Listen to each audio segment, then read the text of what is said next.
First VO this year, 2025. Hello mga beshi ko. Pero atong cake is old na jud ni kato pa ning year 2024. So, limot ako kung saan nga month. Basta, last year pa ning stock nga video. Daga ko video pa rin nga last year nga pa yun upload kayo. Sa babisi. Labo na to pa na Pasko nga pa tinabisi ha.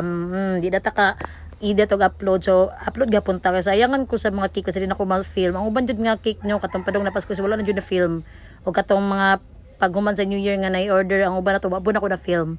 So karon magsugod na punta kay ato ning panghuto na pag upload, di ba? So ipakita ko sa inyo kung gusto ko patindog ang atong rainbow nga 3D. So nagtindog jud siya nga rainbow nga fondant. So nagbutang ko og white chocolate sa likod sa ato ang fondant na rainbow og gibutan na tog board o cardboard or folder siya. So nakita na po ako sa uban baker no nga giun sa napagpatinog sila mga rainbow. So first ani is setan jud ko magdawat ani nga order. So ako kailangan jud ko na i-face kay kailangan ko i-try kung saon jud pagpatindog sa ato ang rainbow nga topper nga 3D nga fondant, di ba? So inani day siya butan siya board and then i-glue nato ang stick sa board. So ang nakapilit sa chocolate is white chocolate. So di ba?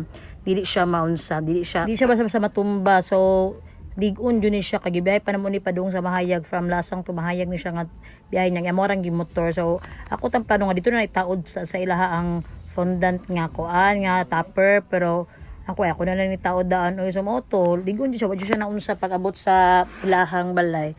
So kaniyang iyaha mga balls isang uban ani is katong mga ready made nga balls pero ang uban ani kay dagko manggud siya ang sample. So ako lang siya gipalitan og styro ball and then gibalot na kog fondant kay walay balls kay nakadako pa sa nandako kay nga pink o wala na siya baligya nga na dili kay nakadako. So nag styro ball ko para atong masundok ang iyang inspo nga ni dagko nga balls nga gigamit.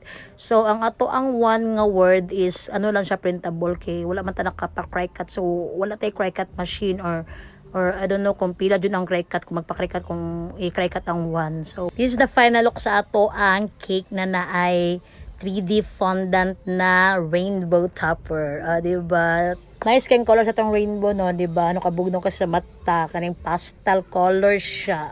Diba? So, again, thank you so much, Madam, for trusting Kimi Sweets. And happy first birthday to Chandria Vin. So, super upload kayo nga video. And that's it for today's video. Bye!